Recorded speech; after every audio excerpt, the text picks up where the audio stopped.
Bueno, vamos a dar inicio a la charla, ¿les parece?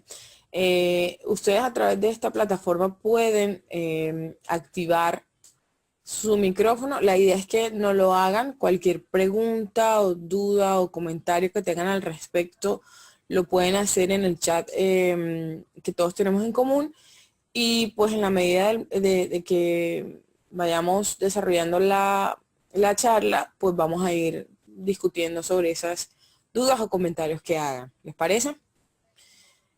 Vamos a trabajar sobre una información que les queremos otorgar a la comunidad en general y se trata sobre los cambios que tiene esta nueva versión 2018 para la norma NTC ISO 22000, que habla sobre el sistema de gestión para la inocuidad alimentaria. Es un sistema reconocido mundialmente y pues ya era hora, ¿no? Desde 2005 que está la última versión, pues ya era hora de hacer un cambio, de hacer una modificación, de acuerdo pues con todos los cambios que han habido también a nivel de legislaciones en todos los países. Y pues bueno, de eso se trata. Vamos a estar revisando cuáles han sido esos cambios. ¿Les parece? Recordar que bueno, el sistema de gestión de inocuidad alimentaria bajo los criterios de la norma ISO 22000 están como un esquema voluntario. O sea, las organizaciones no están obligadas a implementar ISO 22000, sin embargo, de acuerdo con su direccionamiento estratégico, de acuerdo con su visión de empresa, pues ya las gerencias o la alta dirección decidirá si es conveniente para la organización acoger un sistema de gestión de inocuidad alimentaria de forma tal que sea reconocido a nivel internacional, ya sea por exigencias de clientes, por exigencia del mercado como tal al que comercializa ese producto.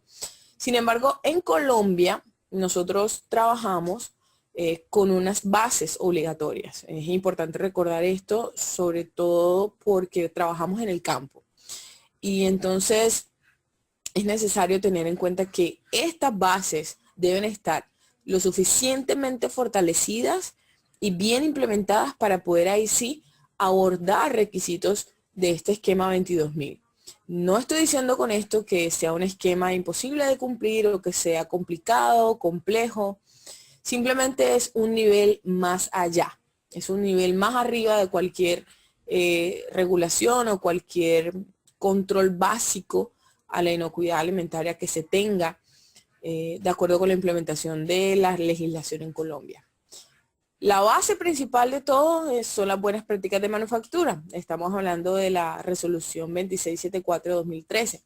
Recordemos el decreto 3075 ya quedó abolido. Entonces ahora los requisitos hacen parte de la resolución 2674.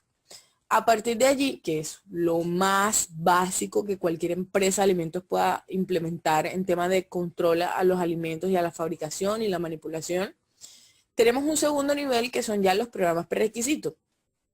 Estos programas prerequisitos y programas prerequisitos operacionales son todos esos controles a la actividad puntual que hace cada empresa y que están enmarcados básicamente en controlar la contaminación cruzada de cualquier peligro que se tenga en el proceso productivo como tal o en sus alrededores, ¿no? De las áreas donde se trabaja, los manipuladores, las plagas, los proveedores, en fin. Y en un tercer nivel, también regulatorio, tenemos el decreto 60 de 2002 que regula HACCP o el sistema de análisis de peligro y puntos críticos de control. Son las siglas HACCP para este análisis de peligros.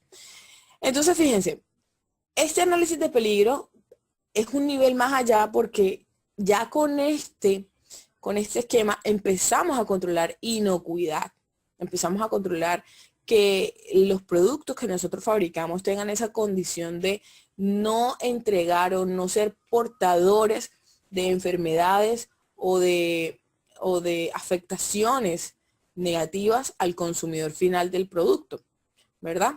Entonces ya ahí empezamos a mirar elementos claves y básicos para inocuidad alimentaria. Cuando hablamos de un esquema de 22.000, ya estamos hablando de un nivel más allá.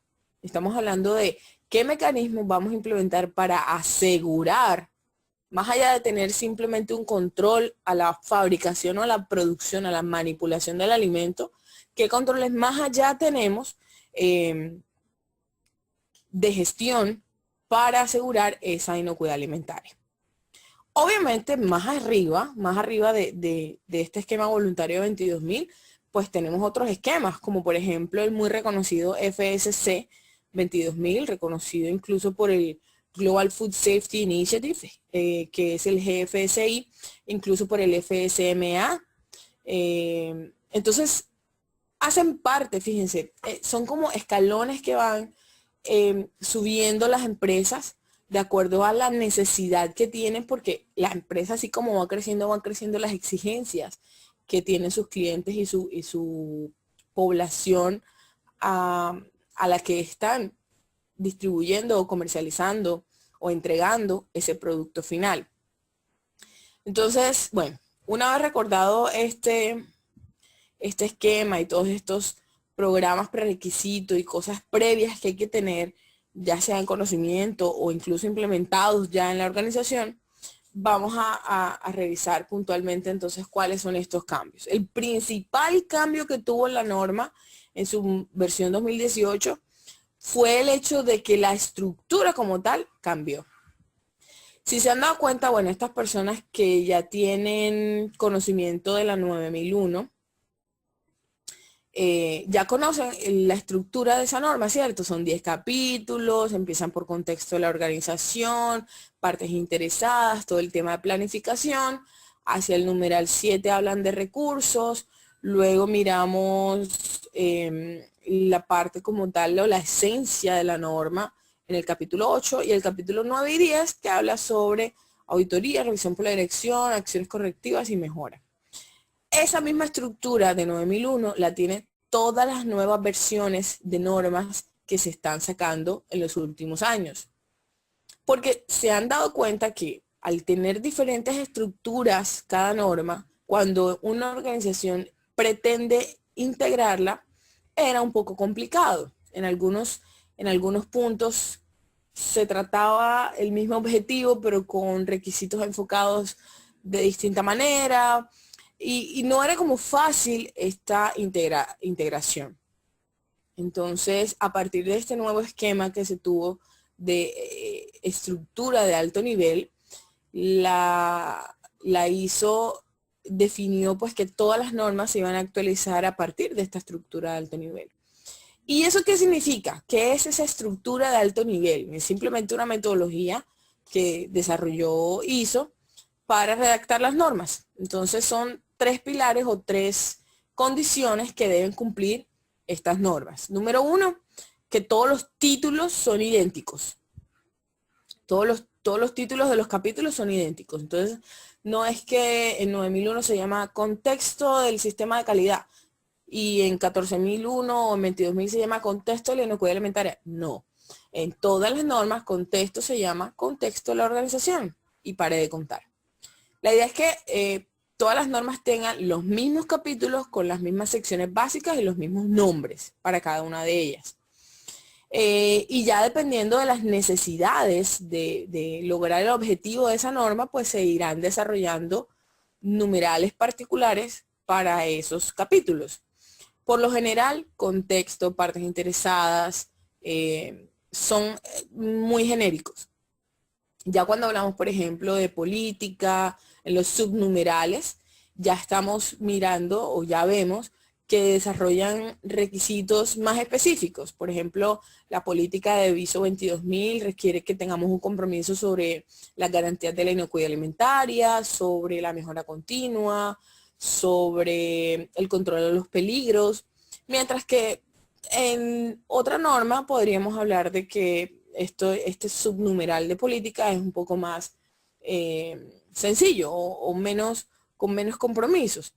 Entonces, en la medida de lo necesario, cada capítulo va a desarrollar sus propios subnumerales, pero en general todos deben denominarse de la misma forma y estar en los mismos numerales. Otra condición es que todos los textos y términos en común son idénticos.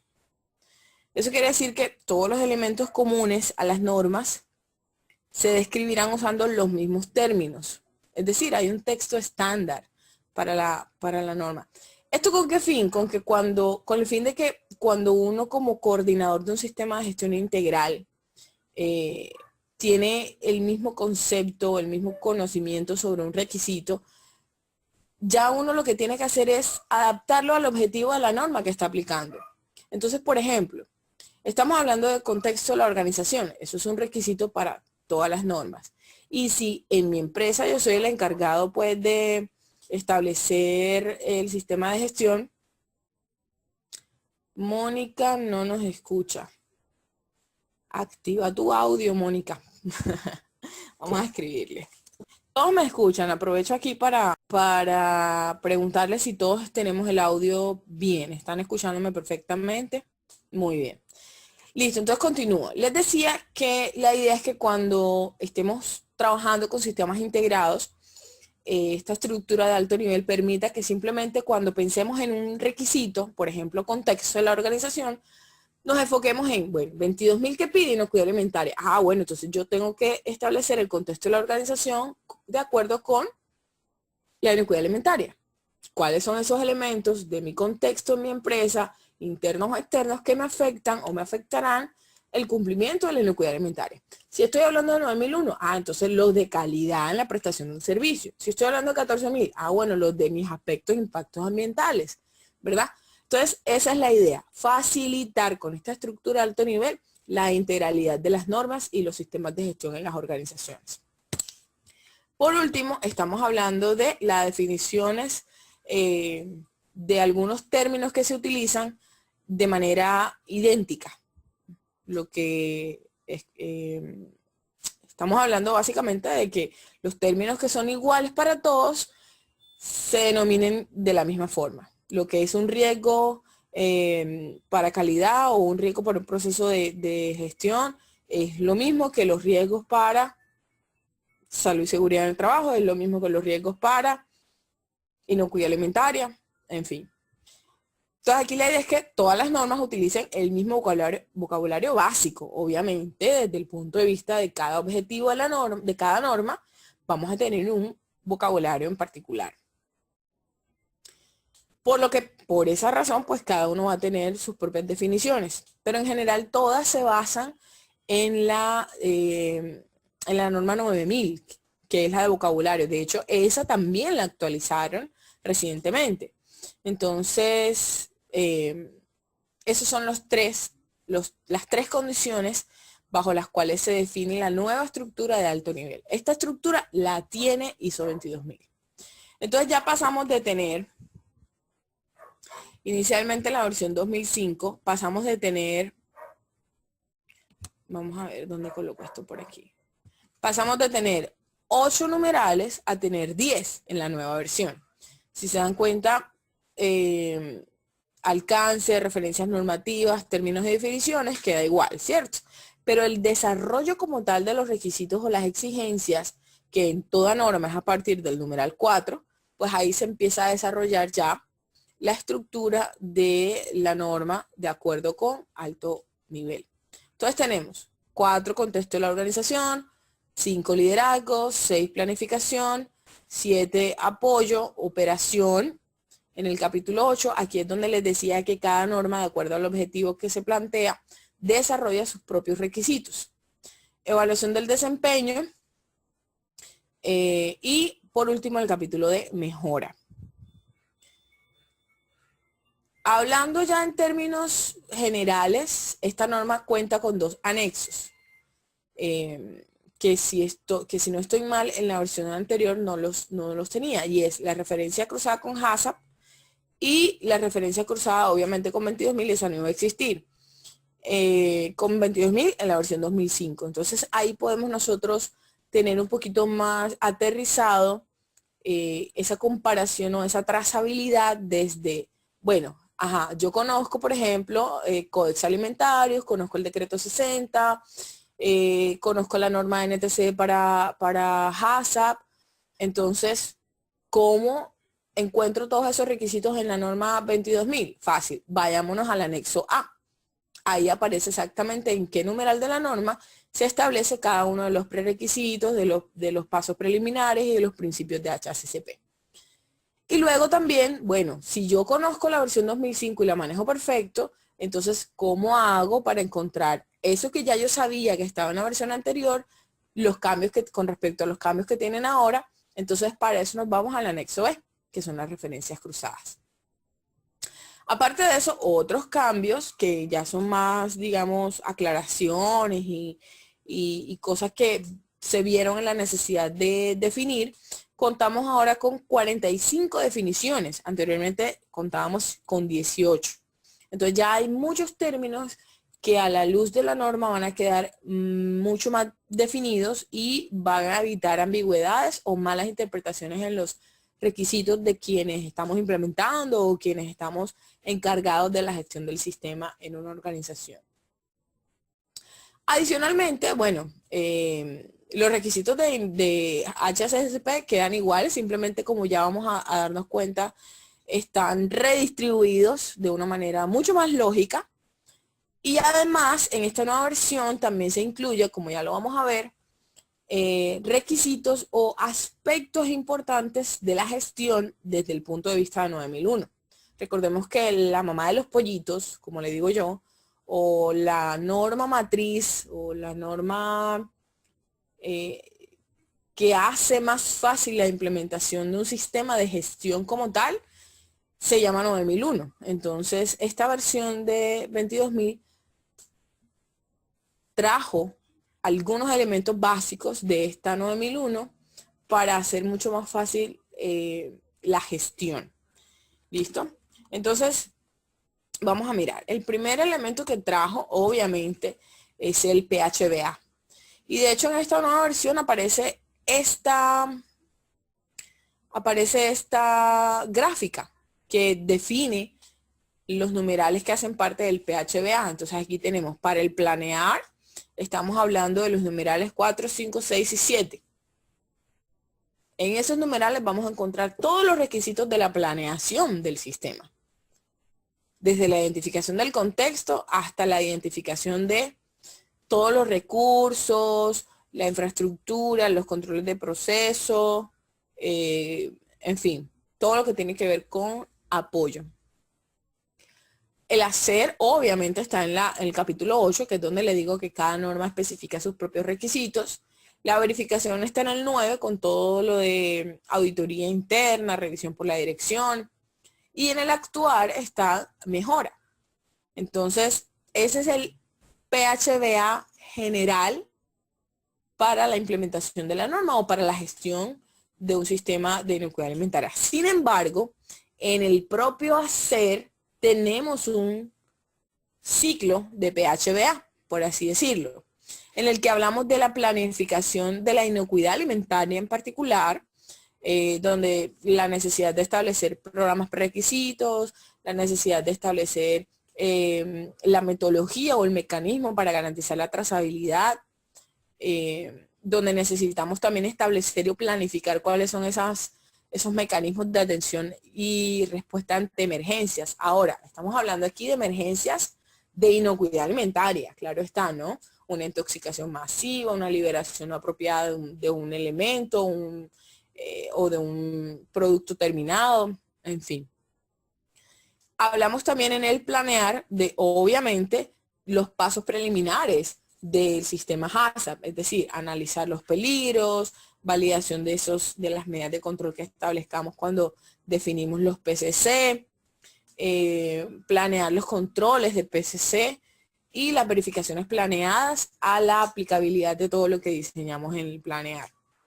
En el hacer, pues ya es obviamente la implementación como tal del plan, establecer y monitorear estos controles, y el control del producto no conforme o el producto terminado no conforme.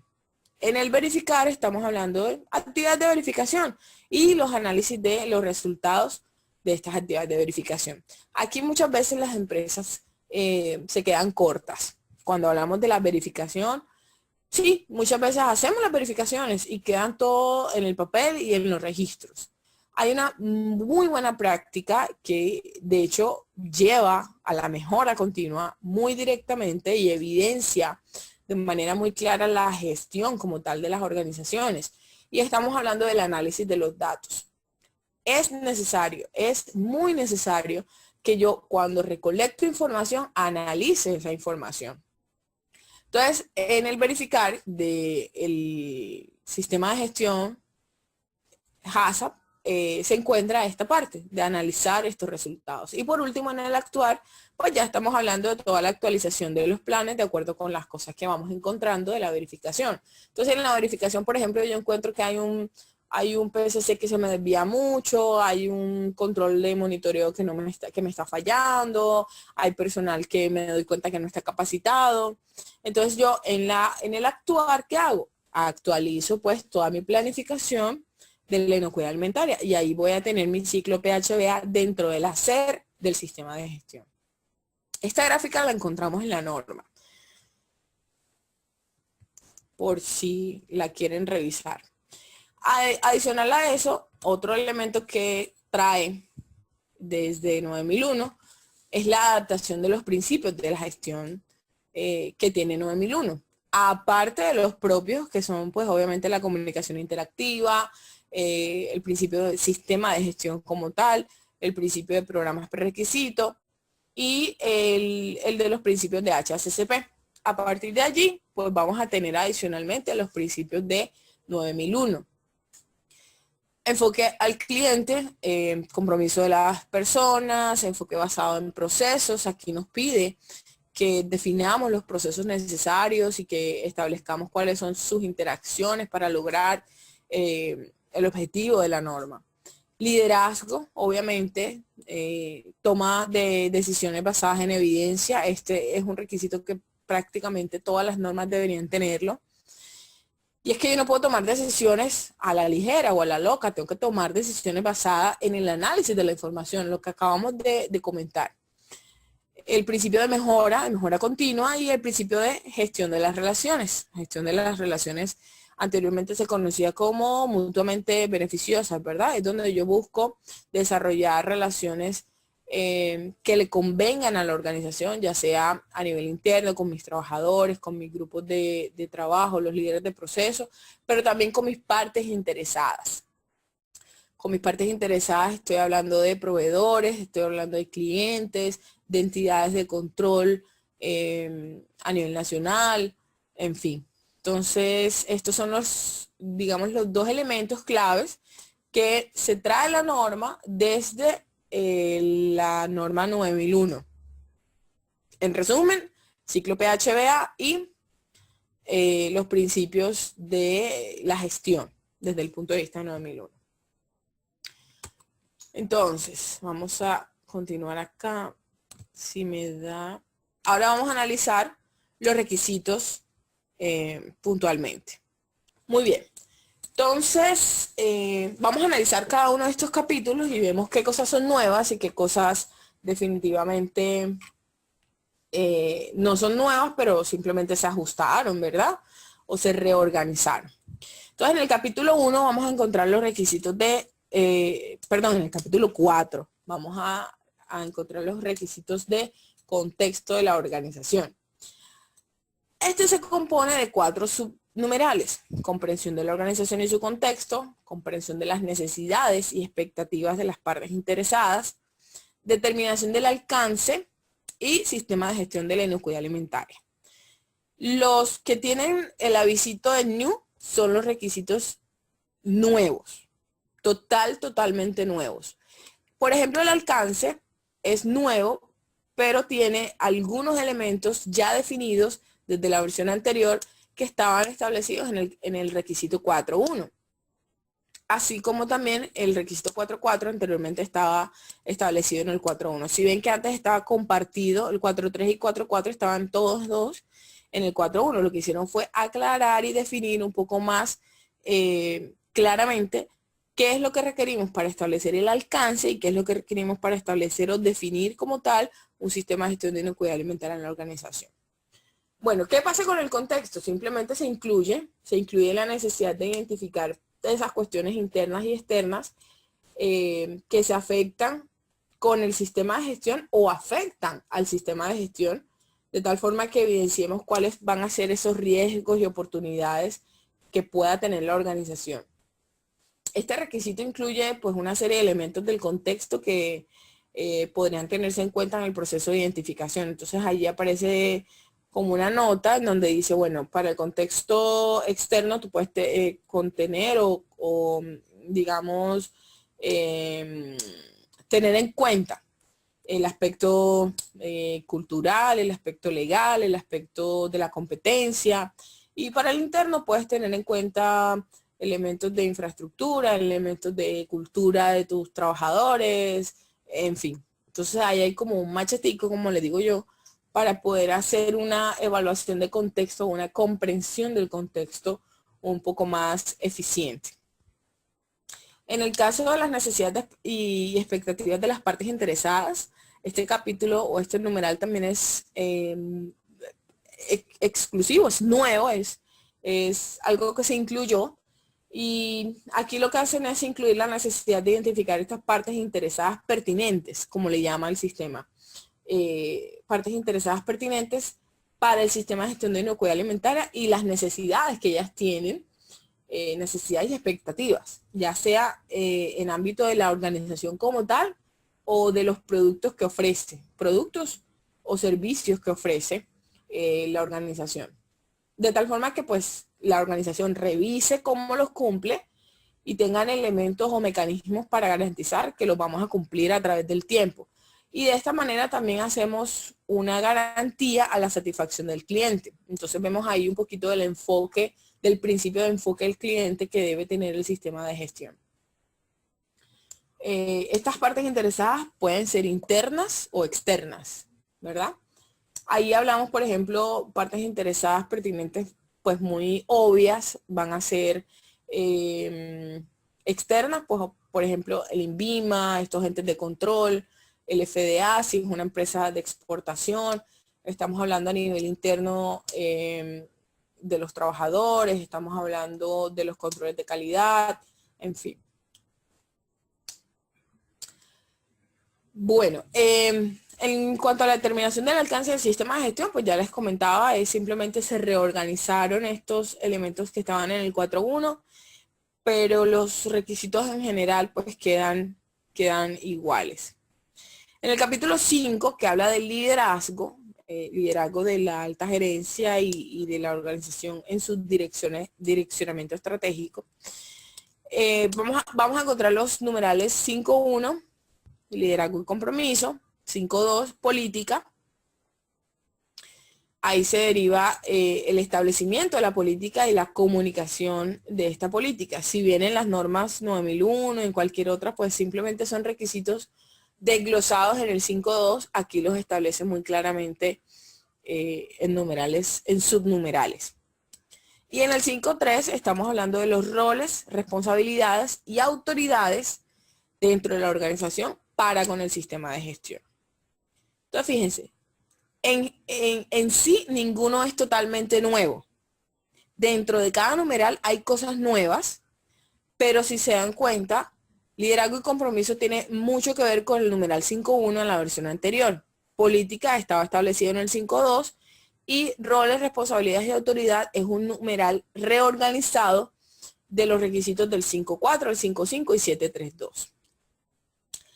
Aquí básicamente en funciones, responsabilidades y autoridades de la organización hicimos este ajuste. Se reagruparon estos numerales y no hubo ninguna inclusión ni ninguna eliminación de condiciones relacionadas con dichos requisitos. Entonces, pues básicamente aquí en este capítulo lo que hicieron fue una reorganización de requisitos, agrupándolos en estos numerales y definiéndolo dentro de la condición o el requerimiento de liderazgo en la organización.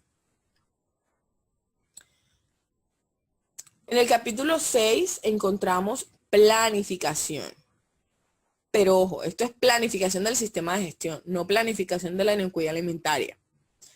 Si bien tenemos aquí, asimismo vamos a encontrar con no conformidades y acciones correctivas.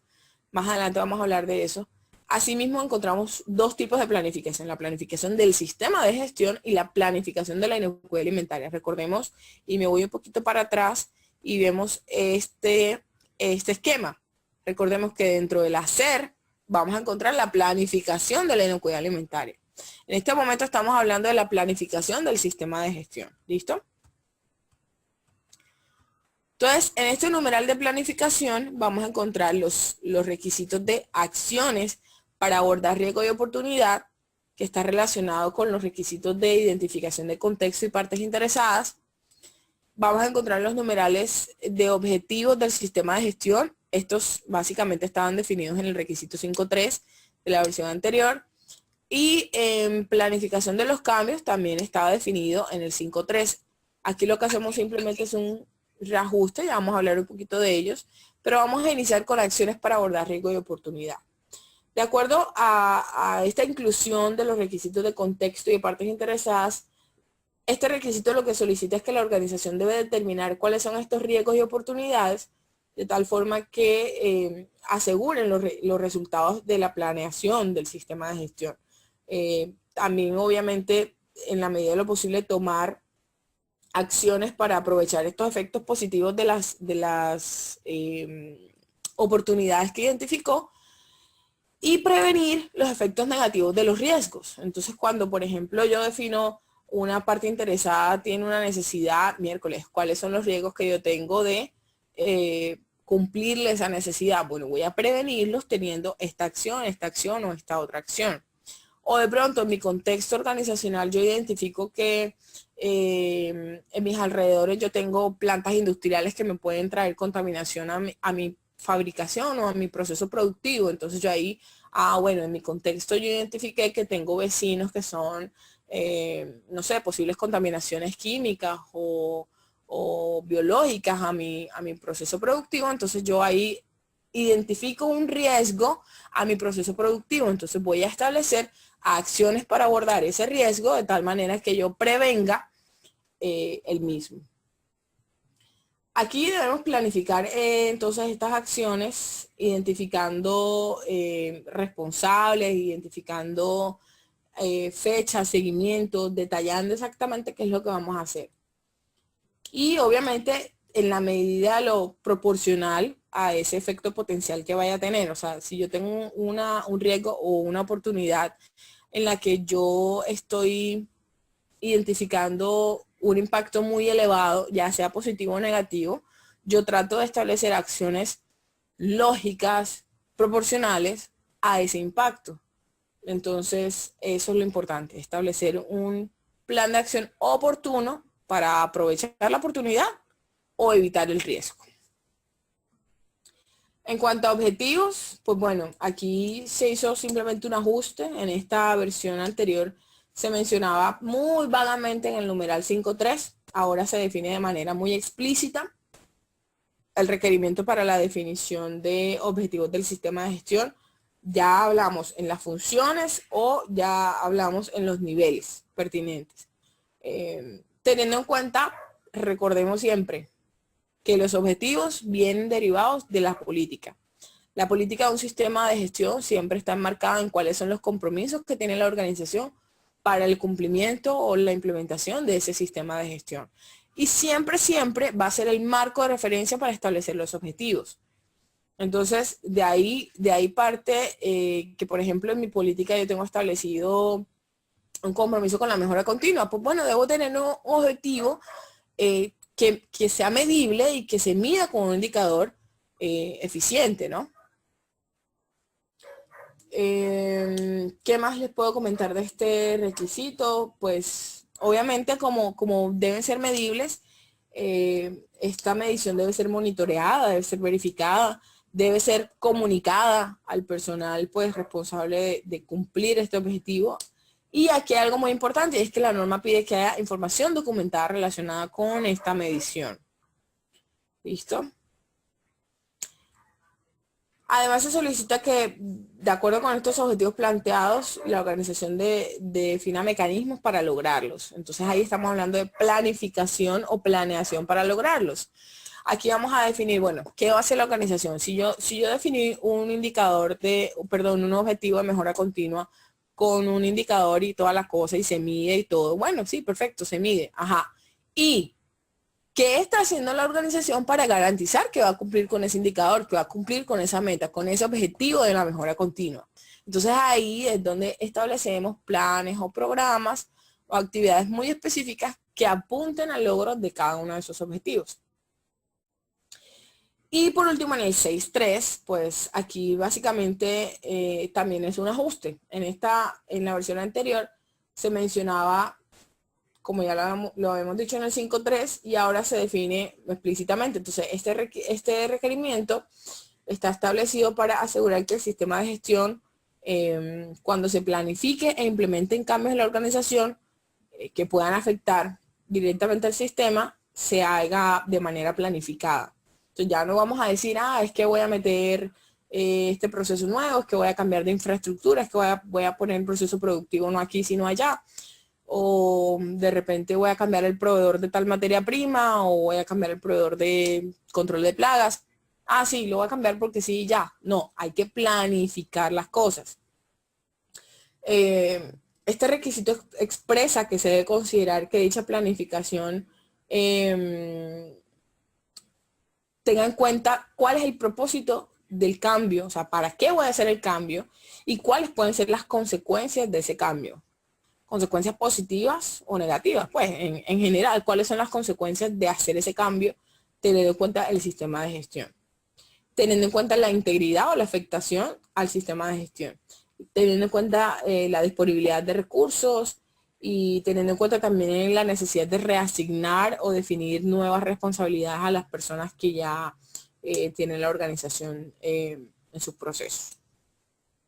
Entonces, planificación del cambio. Ahí ese numeral está definido. Vamos a mirar entonces en el requisito 7. En el requisito 7 hay muchas cositas ahí que se modificaron. Bueno, entonces en este numeral se denomina apoyo, ¿verdad? Y encontramos los requisitos de recursos que anteriormente estaban del 6.1 al 6.4, todo el tema de competencia del personal, que estaban repartidos, había cositas en el 6.2, pero también había cositas en el 7.3.2. Toma de conciencia, comunicación, fíjense, comunicación también como que se reagrupó o se ajustó de acuerdo con lo que estaba establecido en el 5.6 y el 6.2.2. Y también encontramos en apoyo el requisito de la información documentada. Entonces, con respecto a recursos, ahí habla de personas, infraestructura, medio ambiente, en fin. Aquí básicamente se hizo un ajuste en el requisito de personas. En la versión anterior se mencionaba en el 6.2 y en esta nueva versión pues habla en general de proveer recursos de personal competente en las áreas pertinentes para lograr los objetivos planteados. Pero además habla de los expertos técnicos o los expertos externos a los que además se les debe definir su competencia. Muchas veces cuando nosotros trabajamos con un sistema de gestión tan detallado, tan específico, es necesario requerir expertos externos o personas que puedan trabajar aportando su experiencia en el proceso, ya sea de implementación del sistema o de control operacional, de la inocuidad alimentaria o de los PCC, en fin. Entonces, aquí esa especificación de establecer cuál es la competencia que requiere ese personal es importante. Además, en ese 7.5, en ese 7.1 habla de los elementos desarrollados externamente. Eso es nuevo. Cuando las empresas definen el desarrollo de alguna etapa del proceso de forma externa, debe controlarlo. De eso se trata, elementos desarrollados externamente. Entonces aquí este requisito se incluye para asegurar que cuando la organización establece, mantiene, actualiza o mejora continuamente el sistema de gestión usando elementos desarrollados externamente, ya sea, aquí ponen ejemplos, un programa prerequisito, un plan de control de peligros, en fin. La idea es que se tenga en cuenta que estos deben ser conforme con los requisitos de la norma,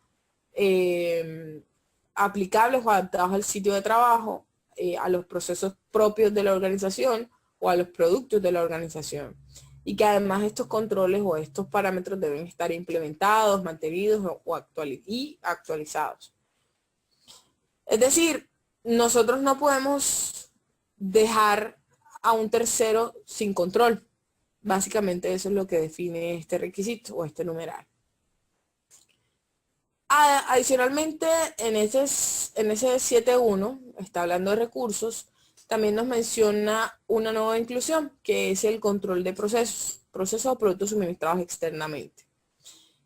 Fíjense que aquí tiende a confundirse un poquito. Ajá, pero si ya estamos hablando de cosas suministradas externamente. Bueno, aquí estamos hablando, en el que acabamos de mencionar, son las actividades o procesos que hace un tercero a nombre tuyo. Ya sea en tu propia infraestructura, en tu propio sitio de trabajo o por fuera. Pero cuando hablamos de procesos, productos o servicios suministrados externamente, es básicamente tus proveedores, tus compras. Entonces, este requisito es nuevo, es una inclusión. Este se incluye desde la referencia a la gestión de calidad, es uno de los requisitos que se traen desde 9001. De tal forma que la organización asegure el establecimiento y aplicación de criterios para la gestión oportuna y pertinente de proveedores, ¿verdad? Estamos hablando de comunicación de requisitos, el establecimiento de fichas técnicas sobre el servicio o el producto que yo quiero que me suministre, garantizar que estos productos y servicios no me van a afectar de manera negativa la capacidad de la organización para cumplir con el sistema de inocuidad alimentaria. Es decir, todo ese control a proveedores que yo le hago desde la gestión de la calidad, acá lo voy a aplicar para la gestión de la inocuidad alimentaria. Es básicamente, adicionalmente, bueno, en competencia y en toma de conciencia, sí hay ciertos ajustes que hay que revisar. Por ejemplo, en competencia el requisito se extiende. Aquí estamos hablando, anteriormente era simple y llanamente la competencia del personal en general, pero aquí estamos incluyendo a personal externo que realice trabajo bajo el control de la organización. Es decir, estamos hablando de contratistas o terceros que hacen el trabajo en la organización y que ese trabajo pueda afectar la inocuidad alimentaria. Allí hay que entrar a controlarlo, la competencia de ese personal. Lo anterior, pues teniendo en cuenta educación, formación, experiencia apropiada. Eso ya estaba en la versión 2005. Se menciona además las competencias específicas que son mínimas para el equipo auditor. Para el equipo auditor no, para el equipo de inocuidad alimentaria. Sí, hay un equipo de inocuidad alimentaria, eso está definido desde la versión 2005, pero no se establecía puntualmente la necesidad de una competencia específica para este equipo o para las personas que hacen parte de ese equipo de inocuidad alimentaria. Recordemos que ese equipo de inocuidad alimentaria es el mayor responsable de la planificación del HACCP. De hecho, ellos son los que implementan el numeral 8 en la organización. Entonces, esa competencia tiene que ser muy específica y muy puntual y debe controlarse. Allí en competencia, en toma de conciencia, hablan muy específicamente sobre la necesidad de esto en el equipo de inocuidad alimentaria. En cuanto a conciencia, pues también era muy genérica. En esta nueva versión se especifica sobre ciertos temas muy puntuales en los cuales la organización debe trabajar para que pues el personal tome conciencia. Por ejemplo, en el caso de política de la inocuidad alimentaria, en los objetivos del sistema de gestión, en la contribución desde las actividades de cada uno para el logro de los objetivos del sistema de gestión de inocuidad alimentaria. Entonces, los que conocen de 9001 saben que esto es exactamente lo que nos pide también la norma 9001 en cuanto a toma de conciencia política, objetivos, cómo yo afecto ese cumplimiento de los objetivos de mi trabajo, en fin. En comunicación, bueno, aquí hay un ajuste. Básicamente, la organización debe definir esos elementos básicos de la comunicación, qué se comunica, quién, cuándo, con quién, o mejor dicho, el responsable, y los mecanismos de comunicación. Asimismo, especifica unos requerimientos de comunicación externa, ya sea con clientes o con consumidores, relacionando pues la información sobre arreglos contractuales o retroalimentación con el cliente en relación a quejas, por ejemplo. Y en cuanto a comunicación interna, pues especifica que las comunicaciones de partes externas interesadas deben incluirse como información pertinente que debe entregarse para el equipo de inocuidad. Es decir, toda la comunicación externa que llega a la organización que tenga que ver con inocuidad alimentaria debe ser revisada por el equipo de inocuidad alimentaria. Eso está muy explícito en comunicación interna. Entonces, si ven que ese tema de quienes hacen parte del equipo de inocuidad alimentaria hay que controlarlo muy bien, porque al final ellos son los últimos responsables de que este sistema de gestión funcione. Entonces, aquí en este numeral de apoyo, esa parte está muy, muy bien detallada. Para el requisito de información documentada, ahí simplemente se hicieron unos ajustes, ya no se exige un procedimiento documentado, por ejemplo, para el control de la información documentada. Anteriormente había que tener un procedimiento escrito que definiera cómo yo controlaba los documentos. Ya no es necesario. Simplemente hay que tener cierto control sobre ellos y es simplemente generaliza la información documentada de acuerdo con lo requerido en cada numeral. Entonces ya cuando el numeral te especifica de la organización debe mantener información documentada como evidencia. Entonces ya uno sabe, listo, ahí va explicando, esto debe estar documentado, esto también. Y pues también define elementos que tienen que ver con estos criterios que debo tener en cuenta para crear y actualizar la información documentada. Eso se mira allí en el numeral 7.5. Entramos ahora al numeral 8. El numeral 8 que es bastante extenso, sobre todo cuando desglosa uno el 8.5. Aquí en este numeral 8 es donde está el corazón de la norma, como ya lo habíamos mencionado anteriormente. Cambios como tal, no hay. Si nos damos cuenta, la única norma, el único requisito que menciona algo nuevo es planeación y control operacional. Del resto, no hay nada nuevo. Más bien todo es como reagrupar los requisitos que estaban regados y ponerlos en un orden un poco más lógico, más de sentido común. Si bien conocemos que el HACCP o el HACCP tiene unos pasos muy específicos y muy organizados de cómo desarrollar el sistema. En la versión 2005 estaban unos por allá, otros por acá, y metían cosas como en la mitad, y entonces no tenía como un orden lógico. Ahora en esta nueva versión, pues ya se lo estamos dando. Entonces, el requisito de planeación y control operacional básicamente es como una introducción a todo lo que viene a continuación. Ahí es donde le pide a la organización, bueno, definir los controles operacionales de acuerdo con los riesgos, de acuerdo con su contexto, de acuerdo con ciertas cosas. A partir de allí, empieza entonces los requisitos pertinentes para establecer. En orden lógico, si nos vamos a dar cuenta, los programas prerequisitos, el sistema de trazabilidad, la preparación y respuesta ante emergencias. Son elementos claves que debo tener previo a la implementación puntual de un HACCP. Y luego, el 8.5 es el HACCP. Entonces, fíjense, tiene lógica.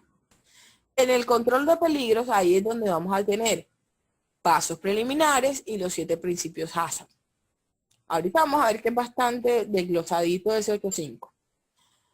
Luego que ya hice eso, entonces en el 8.6, actualización de la información, ya sea los programas o de los planes, los requisitos para el monitoreo y mediciones de estos controles, la verificación relacionada con los programas prerequisitos operacional y con los peligros como tal del plan de control de peligros. Y por último, en el 8.9, control de las no conformidades del producto y servicio. Yo les mencionaba hace un rato que en la norma, así como en planeación, hay dos tipos de planeación o de planificación. Asimismo, hay dos tipos de control de las no conformidades. Entonces, hay planeación para el sistema de gestión y hay planeación para la operación, ¿verdad? Para la industria alimentaria. Asimismo, entonces hay control de no conformidades para el producto y hay control de no conformidades para el sistema de gestión. Esas no conformidades del sistema de gestión las vamos a mirar en el numeral 10 de mejora. Muy bien. Entonces, fíjense. Denme un segundito. No pasa. Listo. Cuando hablamos de programas prerequisitos, es el 8.2. No es nada nuevo, simplemente como para llevar el patrón de la conversación que tenemos ahorita, es recordar o simplemente hablar al respecto. Esta norma no especifica cuáles son los programas prerequisitos. No te dice son este y aquel. Sin embargo, uno por conocimiento general diría, bueno, mis programas prerequisitos son los de las BPM, ¿verdad? Control de plagas, limpieza y desinfección, residuos sólidos, residuos líquidos, trazabilidad por HACCP, ¿cierto? Bueno, resulta que acá yo les comparto el conocimiento sobre la norma ISO TS 22002. Esa ISO TS 22002 viene guión 1, guión 2, guión 3, guión 4, guión 5, dependiendo del tipo de organización o el tipo de empresa de la que estemos hablando. ISO TS significa especificación técnica. Esa es una norma técnica que no se certifica, simplemente son normas de apoyo. Ella, por ejemplo, especifica los requerimientos de los programas prerequisitos para la fabricación, para las plantas o las empresas que fabrican alimentos. Habrá otra que es para las que fabrican empaques, habrá otras que son para servicios, hay otras que son, en fin. Ellas vienen 1, 2, 3, 4, 5, creo que son 6 normas. Entonces ahí les dejo como sembradita la semillita y ustedes, de acuerdo al tipo de empresa en la que se desempeñan, pues podrán investigar un poco más a fondo. Pero en general, una empresa que fabrica alimentos debe tener en cuenta estos programas requisitos de la ISO TS 22002. Entonces, ¿por qué empiezan a partir del 4? Porque el 1, 2 y 3 es introducción, términos y objetivos, ¿verdad? Entonces acá tenemos programas requisitos. Distribución de la planta, que evite la contaminación cruzada por espacios de trabajo que se crucen. Distribución de edificaciones e instalaciones, ahí estamos hablando ya como tal de las áreas de trabajo. El control a los servicios, aire, agua, energía. La disposición de residuos líquidos o sólidos o peligrosos. Idoneidad de la limpieza y mantenimiento de equipos. Distinta a sanitización, que ya esto sí es puntualmente para áreas, ambiente, equipos, ventiladores, en fin. Gestión de los materiales comprados, eso es básicamente los controles que tenemos para la aceptación de materiales, materias primas, material de empaque, cuando llegan a la planta. Las medidas para prevenir la contaminación cruzada. Estos son todos estos controles que tenemos de acceso de personal, de utilización de ropa protectora, en fin. El programa prerequisito para control de plagas, para higiene del personal, para reprocesos. Fíjense que aquí ya estamos hablando de más allá de BPM y de HACCP, ¿cierto? Por ejemplo, BPM no habla de un reproceso y HACCP tampoco. Pues aquí estamos en un nivel mucho más avanzado del control de la contaminación cruzada. Reprocesos, el procedimiento de recall, ay, eso es un dolor de cabeza para todas las empresas, porque, bueno, gracias a Dios no es que se materialice mucho, pero siempre hay que tener en cuenta la posibilidad, y esto es como si fuera una emergencia. Es como si se materializara un accidente de trabajo, es como si se materializara un accidente ambiental. En este caso, un recall, digamos que no hay que saber mucho para entender que un recall por lo general se trata de un de que ese producto está comprometido a nivel de inocuidad alimentaria, ¿verdad? Por lo general. Entonces, esto se trata de establecer que ese tipo de situaciones son accidentes o incidentes, perdón, de inocuidad alimentaria y tratarlos como tal. Ahí se incluye, por ejemplo, la necesidad de limitar a estos agentes de control para, para tener una mayor efectividad en esa recogida de productos. Bueno, seguimos con programas prerequisitos para almacenamiento, para información del producto y conciencia del consumidor. Aquí estamos hablando básicamente de la información que va en las etiquetas, del control de alérgenos, de la declaración de información nutricional, de la declaración de propiedades funcionales del producto. Y por último, el programa prerequisito para defensa del alimento, biovigilancia y bioterrorismo. En la medida de lo necesario, la idea es implementarlos todos y en un nivel de conciencia del detalle. Pero para ISO 22000 como tal, si yo quiero certificarme solamente en ISO 22000, no es exigencia cada uno de ellos. Simplemente desde el punto de vista de su necesidad, del mercado al que van, del compromiso que tienen con la inocuidad alimentaria, pues ustedes los desarrollarán o los implementarán y los controlarán. ¿Cuándo sí es exigencia esta aplicación de programas prerequisitos de acuerdo con esta norma? Cuando estamos hablando de esquemas de inocuidad alimentaria reconocidos, ya sea por el FCMA o por el GFCI. Por ejemplo, un FCC 22000 sí te exige tener estos programas prerequisitos. ¿Vale? Muy bien. Ahí como información complementaria o adicional. Nadie tiene preguntas hasta el momento, chicos. Pueden escribirme al chat grupal y vamos conversando respecto a las necesidades o dudas que tengan cada uno. Bueno, llegamos al 8.5. Imagínense. No, pero vamos primero a devolvernos porque me volé el 8.3 y el 8.4. Entonces, con respecto al 8.3 en trazabilidad, pues bueno, acá se especifica muy detalladamente los elementos a considerar dentro del sistema de trazabilidad. En la nueva versión se incluye la consideración de ingredientes, de productos intermedios, de la necesidad de mantener la trazabilidad en los productos y en los materiales reprocesados. Pilas con eso, porque muchas veces en la organización cuando hablamos de reproceso, sí, se controla el reproceso, sí, se aísla, se identifica tal, pero a la hora de mantener la trazabilidad, esta se pierde. Este requisito pues también especifica que los registros de trazabilidad deben mantenerse al menos durante la vida útil del producto y que la organización debe verificar periódicamente la eficacia de dicho sistema de gestión, de trazabilidad, perdón. Entonces, no es simplemente tener un sistema de trazabilidad porque sí hay que hacer ejercicios de trazabilidad que evidencien que somos capaces de identificar la historia del producto y la fabricación y la ubicación hacia adelante y hacia atrás de todo el proceso productivo. Este sistema de trazabilidad se conjuga y es muy de la mano con el programa prerequisito de recall. Porque obviamente yo cómo voy a garantizar un recall o una recogida de productos si yo no sé dónde está, a quién se lo vendí, qué cantidad fabriqué, en fin, ¿verdad?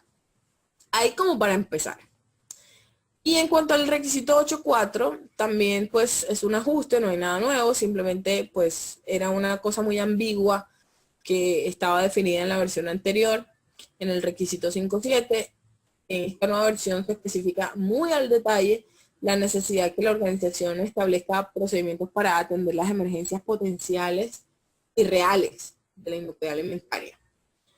Entonces, pues también va a la mano con el tema de recogida de productos. También especifica que la organización debe tomar medidas para reducir la consecuencia en las situaciones de emergencia cuando éstas se materializan.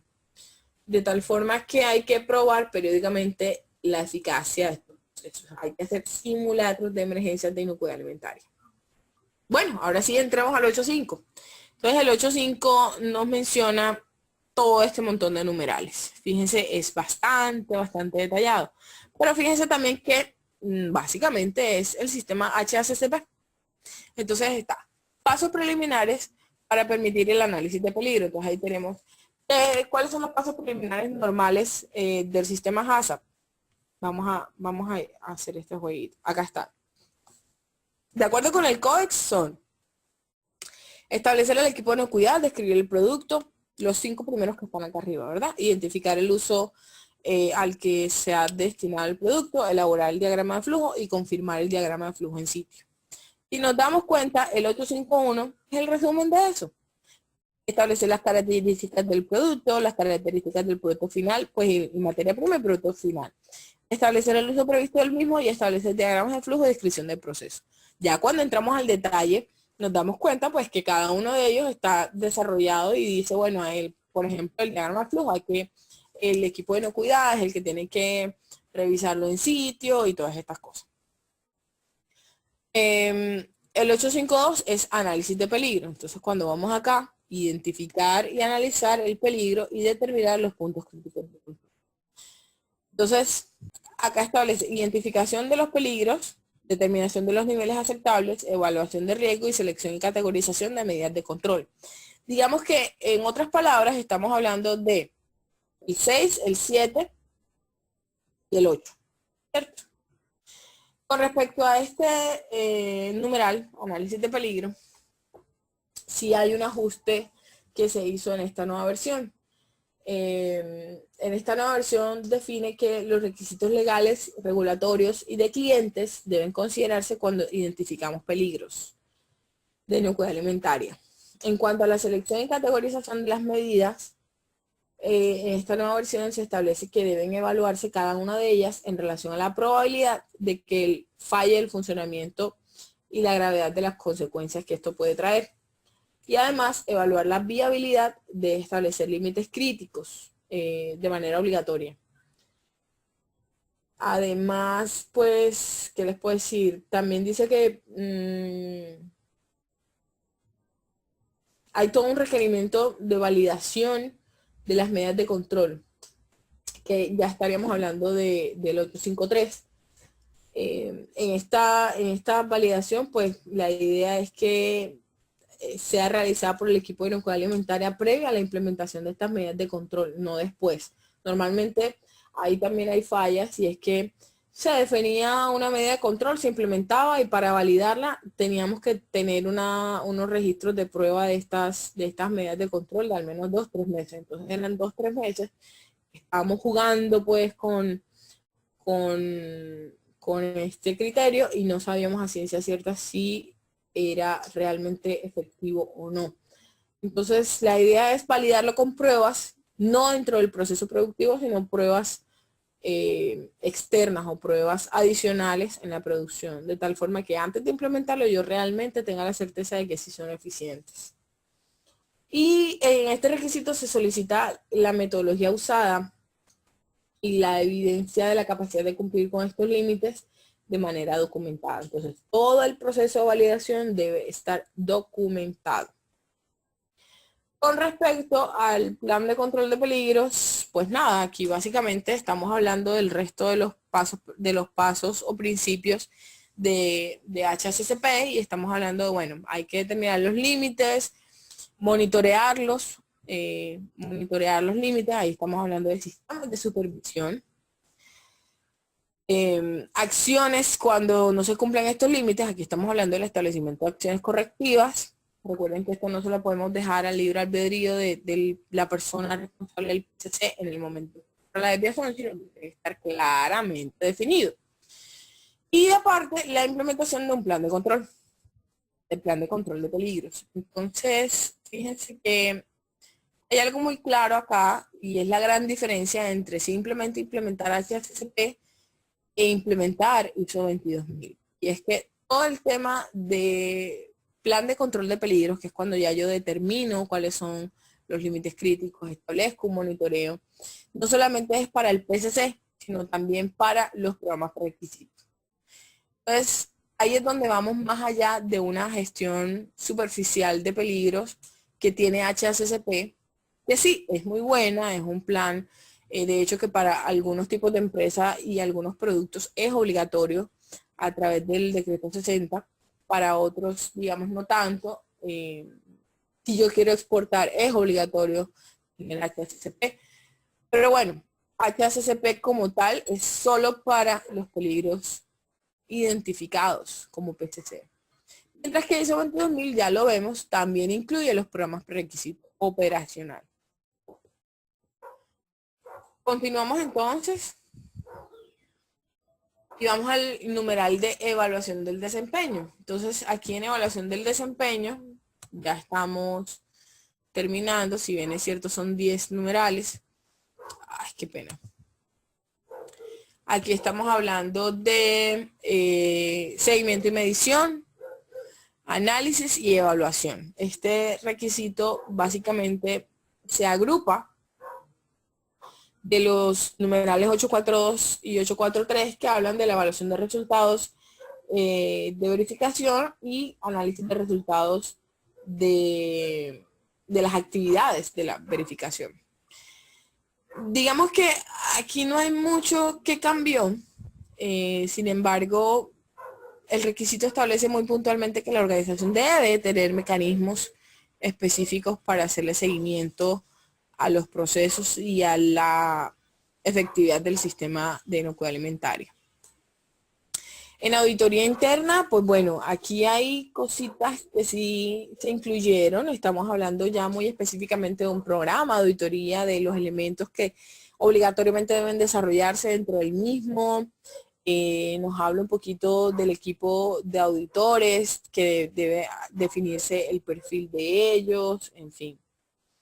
Y por cuanto a la revisión por la dirección, que antes estaba en el 5.8, fíjense que también fue todo un revolver la norma y organizarla, porque es que cómo es que me van a hablar primero, si estamos hablando de ciclo PHBA, fíjense, cómo es que los primeros numerales son revisión por la dirección, eso es lo último que hago en el ciclo, ¿verdad? Entonces, es cuestión de ponerle lógica al asunto del ciclo PHBA y establecerlo también desde la estructura de la norma.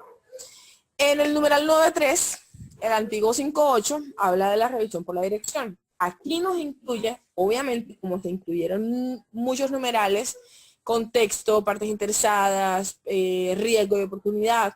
Entonces nos obliga en este numeral, introduce esa obligatoriedad de revisar los resultados con respecto a estos ítems o a estos requisitos en la revisión por la dirección. Entonces nos habla, bueno, dentro de las entradas nos especifica, tienes que revisar contexto y partes interesadas, qué cambios hubo, del desempeño puntualmente, de las no conformidades, de los recursos, cumplimiento de los objetivos. Nos habla, fíjense que anteriormente sí mencionaba el plan de emergencia, pero no era una obligatoriedad revisarlo en la revisión por la dirección. Aquí nos dice, deben revisar cómo le fue con sus incidentes, si hubo, si no hubo, cómo le fue con el simulacro, logró el objetivo, no lo logró.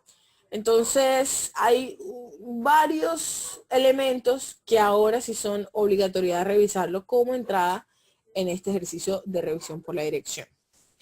Y por último, ya miramos el capítulo de mejora. Entonces yo les decía, bueno, no conformidades y acciones correctivas. Ya aquí no estamos hablando de producto no conforme, estamos hablando de no conformidades del sistema de gestión, no conformidades de auditorías internas, no conformidades de reclamos de calidad por temas no de productos, sino del servicio de pronto, que no llegaron a tiempo, no llegaron las cantidades que eran, en fin. Entonces, son ejemplos, ¿verdad? De fallas en el sistema de gestión, que de pronto que se materializó algún incidente o alguna emergencia disque ambiental, oiganme a mí, alguna emergencia de inocuidad alimentaria. Entonces aquí dice, bueno, ahí se identifican no conformidades del sistema de gestión. Entonces tienes que gestionarlas. Y se gestionan como cualquier no conformidad de un sistema de calidad o de cualquier otro sistema que ya conozcan. ¿Qué hay que hacer? Identificar la situación, establecer una medida correctiva inmediata para la situación, establecer un análisis de causa, pues de acuerdo con estos mecanismos que ya sabemos que existen para análisis de causas. Estamos hablando de, por ejemplo, cómo hacer para que esa situación de no conformidad ya no vuelva a presentarse, es decir, bueno, de acuerdo al análisis de causa, cómo vamos a organizar un plan de acción efectivo. Recordemos, el plan de acción debe tener, ¿qué cosas? Debe tener una actividad muy detallada, un responsable, una fecha de implementación máxima, un espacio para el seguimiento a esa acción de forma que se garantice que sí fue eficaz. En fin, este es el mismo numeral que conocemos para cualquier norma, incluso de calidad. ¿Listo? Ya con los de mejora continua y actualización del sistema de gestión, pues bueno, ahí lo que encontramos es una reorganización, un ajuste. Antes pertenecían al 851 y 852 y lo que hicimos fue reubicarlos y no hay mayor cambio en ellos realmente. Es simplemente mejora continua, incluye los temas de riesgos. Obviamente, como es un requisito nuevo, pues entonces ahí se le incluye la mejora continua hacia estos riesgos y la actualización del sistema de gestión, que el requisito nuevo, digamos, o la condición nueva que está establecida es que hay que actualizar el sistema de gestión en situaciones como, por ejemplo, la materialización de incidentes o de situaciones de emergencia. Esos, mis queridos niños, son los cambios que sufrió la nueva versión, cambios para la mejora, obviamente, que sufrió la versión de ISO 22018. ¿Tienen preguntas o tienen alguna duda que quieran conversar acá por este medio? Cuéntenme, a ver, ahí hay un chat, ustedes pueden escribir lo que quieran, las preguntas que deseen. Si les da pena preguntar porque piensan que son preguntas tontas, háganlo por privado. Aprovechen este espacio realmente como una oportunidad de aprendizaje y de despejar algunas duditas que tengan. De lo contrario, pues nada, me queda agradecerles estar acá, agradecerles escucharme y pues en una próxima ocasión con una jornada gratuita que tengamos desde Grupo Élite, poderle ofrecer nueva información de actualización en temas de su interés. Muchísimas gracias. Buenas noches a todos.